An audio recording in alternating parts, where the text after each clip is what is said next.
Susan Grun, una mujer adicta al sexo, se había acostado con más de la mitad de los hombres en la ciudad donde vivía porque su esposo no podía satisfacer sus necesidades. Hermosa e encantadora, con una brillante sonrisa y una figura atractiva, Susan Grun podía atrapar fácilmente a los hombres y hacer que cedieran a sus deseos. Esta mujer promiscua incluso afirmó haberse acostado con el hijastro de su cuarto esposo, lo que finalmente llevó la vida del hombre a un trágico final. De una mentira descarada surgió un caso de asesinato sangriento que sacudió a la élite adinerada de la época. Antes de comenzar la historia, no olvides suscribirte al canal para recibir notificaciones cada vez que haya un nuevo video. Ahora, acompáñanos a explorar el caso de crimen real que tuvo lugar en Perú, Indiana, EU.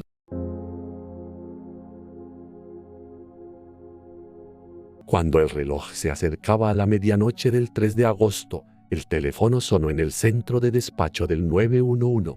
Una voz femenina, presa del pánico, dijo: «Es mi esposo. Hay sangre en él». El operador trató de calmar a la mujer y pidió la información necesaria. Pronto, los teléfonos no paraban de sonar en bufetes de abogados y agencias policiales en todo Perú. La víctima era el señor James Grun, de 47 años. También conocido como Jimmy, un destacado abogado y exfiscal del condado de Miami. Esta información conmocionó de inmediato a toda la ciudad, ya que la víctima provenía de una familia distinguida y poderosa. Los oficiales de policía que anteriormente habían asistido a fiestas en la espaciosa y bien cuidada casa de James ahora llegaron allí para investigar una escena de asesinato. En la escena, James había recibido un disparo fatal en su ojo izquierdo. Mientras las autoridades realizaban su trabajo, Susan Grun permanecía en estado de shock por lo sucedido. Ella afirmó que parecía que su esposo había sido atacado inesperadamente por un ladrón. Las pruebas incluían un dormitorio revuelto con artículos de 2 maletas esparcidos por todo el lugar. Su armario había sido registrado y faltaban algunas joyas que se guardaban en un cajón. Sin embargo, las pistas en la escena hicieron que los investigadores sospecharan que la teoría del robo parecía poco probable. Cuando llegó la policía, el cuerpo de James fue encontrado en el sofá frente a la mesa de café en el dormitorio. Este era el lugar donde solía trabajar y ver televisión. La mesa aún estaba llena de facturas, cheques, recibos y el control remoto. Parecía que la víctima había estado trabajando con los papeles esparcidos frente a él y aún tenía un pañuelo en la mano. Parecía como si el intruso hubiera sorprendido a la víctima en lugar de asustarlo.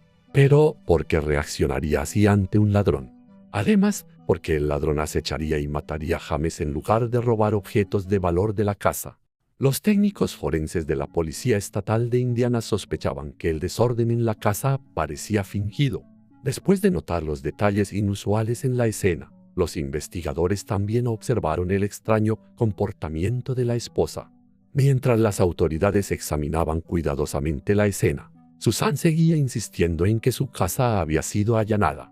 La mujer, vestida de forma provocativa, afirmó que el día del incidente su esposo tenía varias citas y llegó tarde a casa esa noche.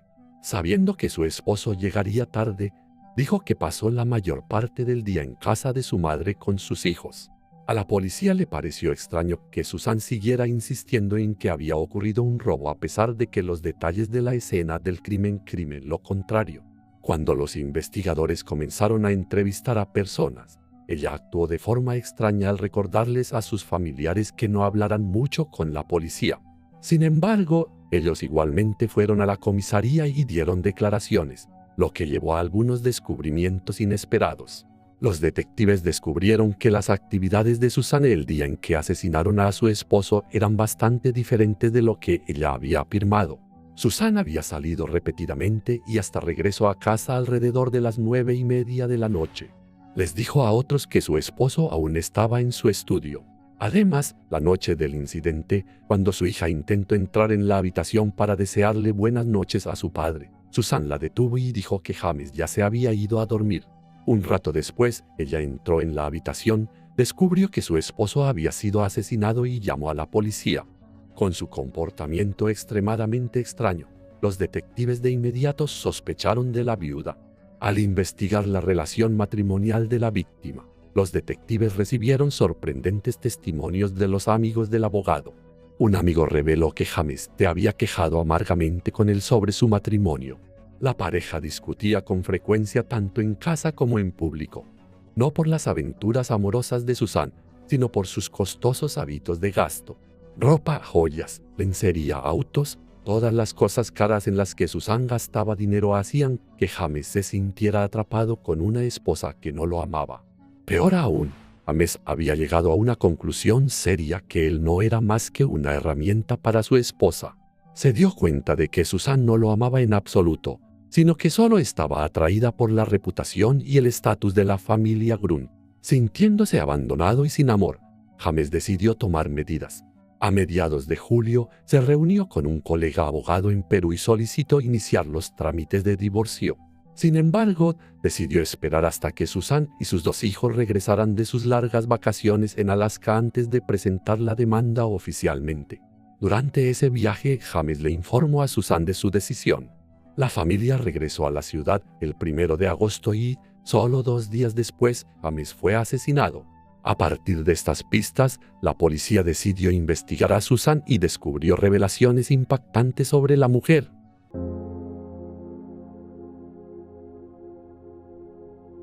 Susan Grun nació como Susan Sanders en 1958 en una zona rural pobre. Desde la infancia, Susan había querido escapar de sus orígenes, así que cambió su nombre a Susan, un nombre que no sonaba tan campesino como Susan. A medida que crecía, Susan se convirtió en una joven hermosa y encantadora, con una sonrisa radiante y una figura esbelta. Para los hombres, Susan era el tipo ideal para una aventura de una noche más que para una esposa. A los 17 años, Susan abandonó la escuela y se mudó a la ciudad central de Kokomo, Indiana, a 20 millas de distancia.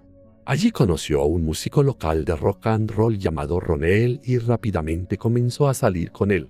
Los dos se casaron solo semanas después de conocerse en 1975. A pesar de estar casada, Susan tenía deseos sexuales inusuales y estaba dispuesta a tener aventuras con otros hombres. Esta mujer parecía incapaz de controlar sus propios impulsos. Uno de sus amantes fue Gary Campbell, un vaquero de 24 años que se ganaba la vida como camionero. Cuando su esposo se enteró, ella se divorció rápidamente de él y se mudó con su amante. Los dos se casaron en 1979. Unos meses después de la boda, ella dio a luz a un hijo de Gary y llamaron al niño Jacob. Sin embargo, este segundo matrimonio rápidamente siguió el mismo camino desastroso que el primero. Ella iba libremente a bares, buscaba hombres para tener citas e incluso se acostaba con múltiples parejas a la vez. Siempre que sentía el impulso, inmediatamente encontraba a cualquier hombre para satisfacer sus necesidades, sin importar dónde estuviera. Si sus deseos alcanzaban su punto máximo, la mujer estaba dispuesta a arrastrar a un hombre a un estacionamiento o a algún rincón apartado para tener relaciones sexuales. Al descubrir que su esposa no había abandonado sus hábitos promiscuos y que era propensa a repentinos ataques de ira, Gary decidió divorciarse de ella. La mayoría de los amigos sabían que Susan era adicta al sexo y que frecuentemente se acostaba con hombres para satisfacer sus ansias. Esta mujer parecía incapaz de vivir sin hombres ni siquiera por un minuto. Poco después de divorciarse de su segundo esposo, Susan conoció a Tom Whitted, un ex capitán del ejército con un título universitario. La esposa de Tom había fallecido de cáncer, dejando a él y a su hijo Tommy en una casa espaciosa y hermosa que les había regalado su suegro. Al saber que Tom era rico y contaba con el respaldo del padre de su difunta esposa, quien apoyaba uno de los negocios más exitosos de la ciudad, Susan estaba decidida a no dejar pasar esta oportunidad. Al ver el interés de Tom por Susan, su suegro le advirtió que su esposa había fallecido hacía solo 6 meses y que Susan era una mujer divorciada con un pasado complicado. Pero nada pudo evitar que los dos estuvieran juntos, y Susan obtuvo la custodia de Jacob tras divorciarse de su segundo esposo, con solo 24 años. Ya se había casado 3 veces y tenía un nuevo apellido, Susan Sanders Lovey Campbell Whitted. Dado que ambos hijos tenían 3 años, Susan solía decirle a los nuevos vecinos que eran gemelos en lugar de explicar la complicada dinámica familiar. Unos meses después de que Tom Whitted se casara con Susan, Su hijo Tommy fue ingresado en un hospital de la ciudad de Oklahoma con una fractura de cráneo e hinchazón cerebral. Entre lágrimas, ella le explicó a su esposo que Tommy se había caído y golpeado la cabeza mientras él estaba fuera. Pero Tommy contó una historia diferente. Cuando una enfermera le preguntó qué había pasado, él respondió sin rodeos: «Mamá me pegó». En un lugar como la ciudad de Oklahoma en 1983, el abuso infantil aún se consideraba a menudo un asunto familiar más que un delito penal. Como resultado, la enfermera no lo denunció a la policía. En cambio, se trató como un problema privado de la familia.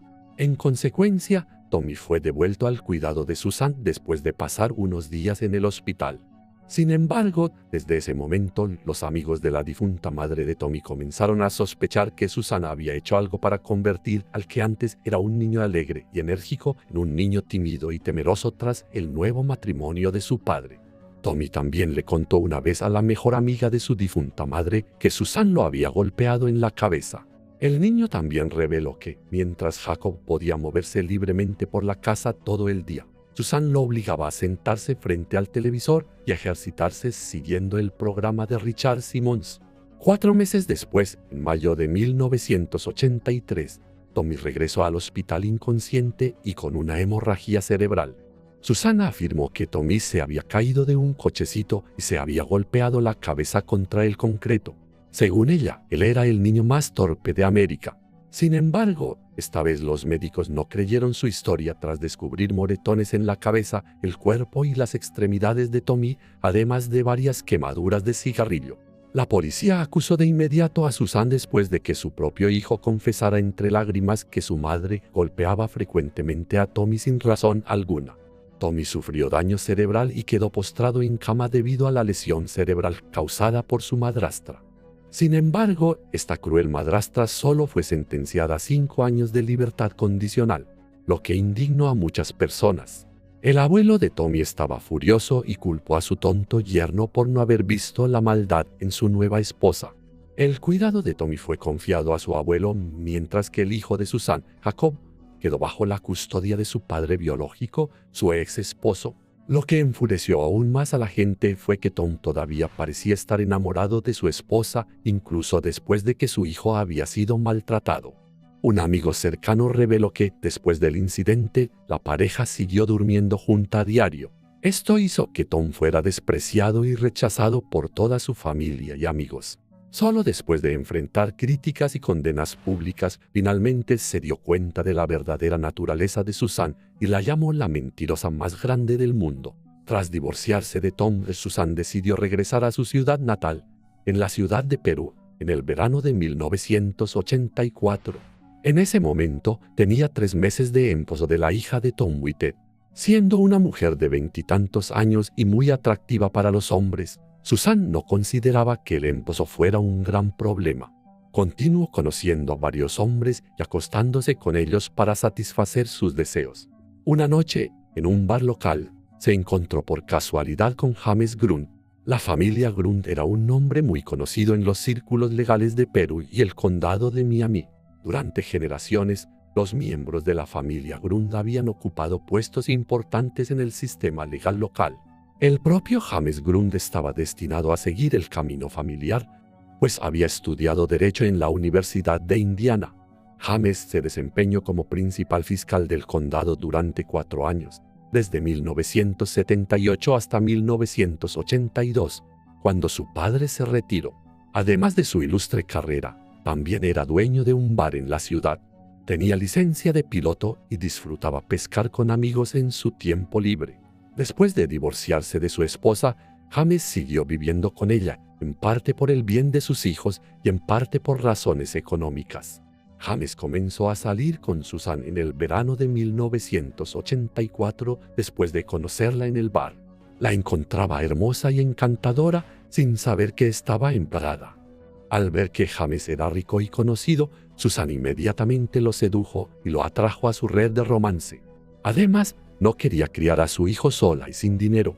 Unos meses después de conocerse, Susan dio a luz a una hija llamada Tanelle y también recuperó la custodia de Jacob de su segundo esposo. La pareja luego se mudó a Florida y se casó en una playa. En ese momento, James estaba lleno de felicidad, sintiéndose afortunado de haberse casado con una esposa joven y atractiva. En el verano de 1986, James Toussaint y sus 2 hijos se mudaron a una lujosa mansión en la ciudad de Perú, comprada a un precio exorbitante. James incluso abrió una gran boutique de moda para Suzanne en el centro de la ciudad. Suzanne parecía tener todo lo que quería: un estilo de vida rico y de clase alta, muy alejado de su infancia empobrecida.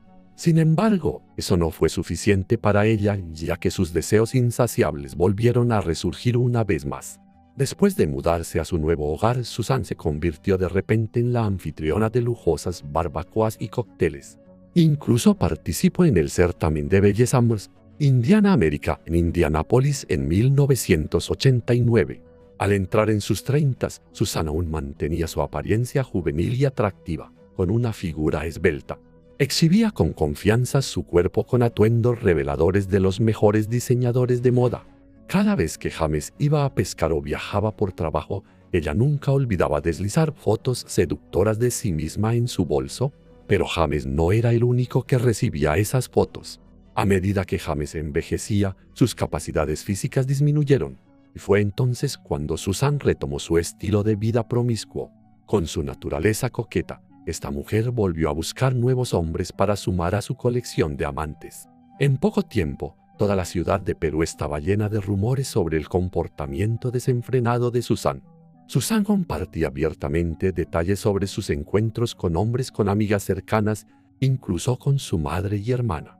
No ocultaba la cantidad de amantes que tenía, que incluían a un contador, un apuesto oficial de policía local y un devoto feligres de la iglesia bautista. Incluso se acostó con algunos amigos y colegas de su esposo.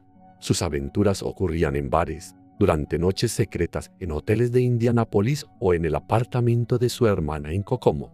Esta mujer no dudaba en seducir incluso a hombres homosexuales, solo para obtener la atención que constantemente ansiaba.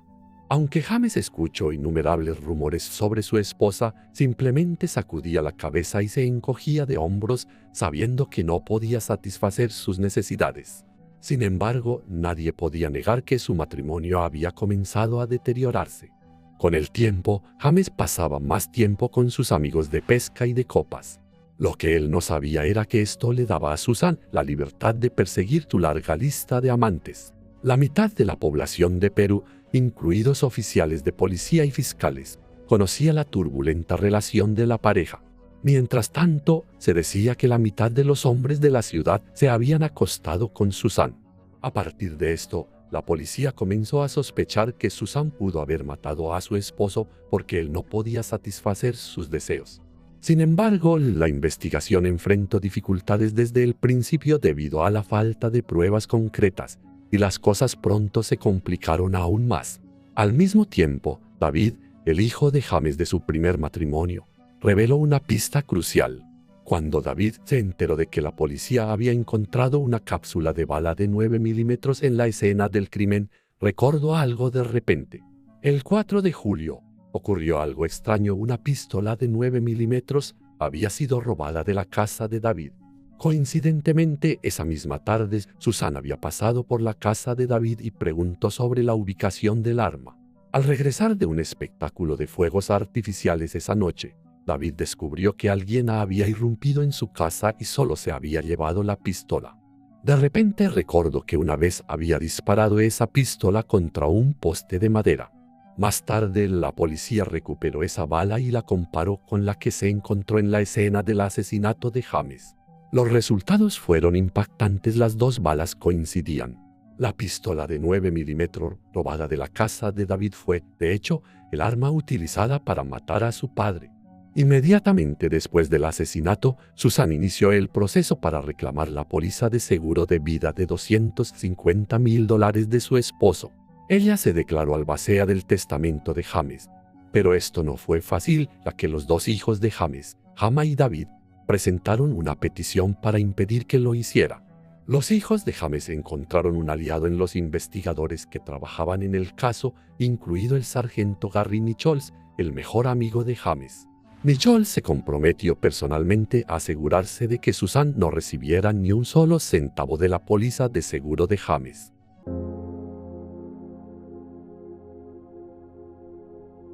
3 meses después del asesinato, el 2 de noviembre, un encuentro casual lo cambió todo y ayudó a la policía a atrapar al asesino. Darlene Warden, la hermana de Susan, se topó con Bob Brinson, el principal investigador del caso. Tras algunas dudas, Darlene decidió compartir una historia que había guardado en secreto durante mucho tiempo. La mujer confesó que había estado cargando con la culpa y sintió la necesidad de revelar la verdad. Darlene reveló que el 2 de septiembre, Susan había confesado a ella y a su madre, Neggie Sanders, que había matado a James. Susan también confesó que el arma homicida era una pistola de 9 milímetros que había escondido dentro de un oso de peluche navideño. El oso de peluche había sido guardado junto con las decoraciones navideñas en la lavandería. Aunque horrorizada por la espantosa revelación, Darlene aceptó ayudar a su hermana. Las 3 mujeres tomaron el arma, la colocaron en el fondo de una maceta de metal y luego vertieron cemento sobre ella, creando un pesado bloque de concreto. Esta maceta fue luego guardada en la casa de un sobrino de la familia. Con esta pista proporcionada por la hermana de Susan, la policía se apresuró a ir a la casa del sobrino para recuperar la maceta que contenía el arma homicida. Sin embargo, cuando llegaron, la maceta había desaparecido. A pesar de no tener el arma homicida, la policía procedió a arrestar a Susan el 4 de noviembre. Mientras continuaba la investigación, los fiscales preparaban el caso para el juicio programado para el otoño de 1993. Aproximadamente 10 semanas antes del juicio, la madre de Susan, Neggie Sanders, se presentó en la comisaría y se entregó. Admitió que había escondido la maceta en su ático, temiendo que cayera en manos de la policía. Abrumada por la culpa y temiendo ser acusada como cómplice, decidió confesarlo todo. Las autoridades rápidamente recuperaron el arma homicida exactamente donde ella había indicado, lo que fortaleció considerablemente el caso contra Susan.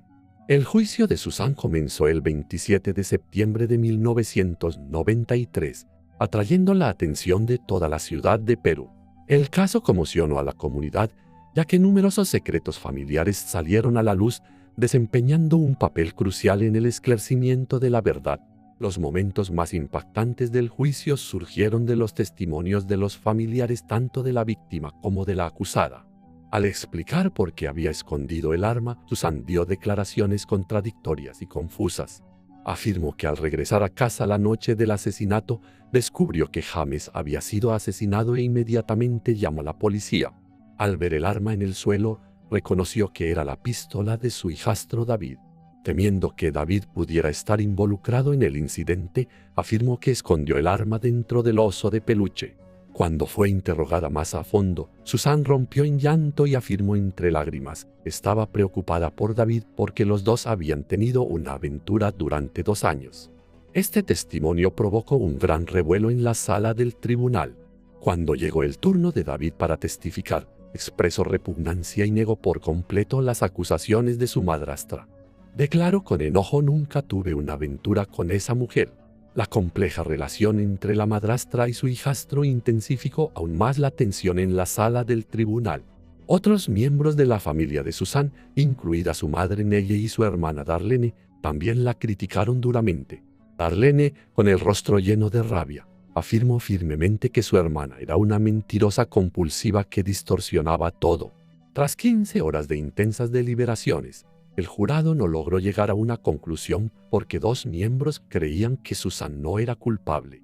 Sin embargo, un segundo juicio celebrado en marzo de 1994 cambió el resultado. El fiscal Siders, tomando nota de las entrevistas con los miembros del jurado, ajustó su estrategia. Convocó a 5 nuevos testigos, todos los cuales conocían a Susan a través de la víctima. Cada testigo dio el mismo mensaje claro: ella era una mentirosa patológica. Sin embargo, el abogado defensor de Susan argumentó que no se debería haber explotado más su supuesta relación con David, ya que nadie podía aportar pruebas de que ambos hubieran tenido una aventura. No obstante, la estrategia del fiscal Siders prevaleció. El 23 de marzo de 1994, el jurado declaró a Susan culpable del asesinato de su esposo. 3 semanas después, fue sentenciada a 60 años de prisión por sus acciones calculadas y a sangre fría. A pesar de su condena, Susan siguió insistiendo en su inocencia. Los dos hijos de Susán, Jacob y Tanelle, fueron puestos bajo el cuidado de la hermana de James, Hani, y su esposo, Fred Allen. Después de cumplir 15 años en la prisión de mujeres de Indiana, Susán cumplió 50 años en 2008. La mujer será elegible para libertad condicional en 2025, cuando cumpla 67 años. Sin embargo, muchos creen que las posibilidades de que Susán obtenga la libertad condicional podrían enfrentar obstáculos debido a su hijastro. En 1997, David completó su licenciatura en Derecho y comenzó a ejercer como abogado de familia en Perú junto a su abuelo. Habiendo sido falsamente acusado por su madrastra tanto de tener una aventura con ella como de asesinar a su padre, es poco probable que David permita que ella obtenga fácilmente su libertad. La historia de la mujer que se acostó con la mitad de los hombres del pueblo, asesinó a su esposo y acusó falsamente a su hijastro ahora llegado a su fin. Por favor, comparte tus pensamientos, sentimientos y opiniones sobre esta historia en la sección de comentarios debajo del video. Este video concluye aquí. No olvides darle me gusta y suscribirte al canal. Esto nos ayudará a seguir trayéndote contenido más significativo. Gracias por ver y nos vemos en el próximo video.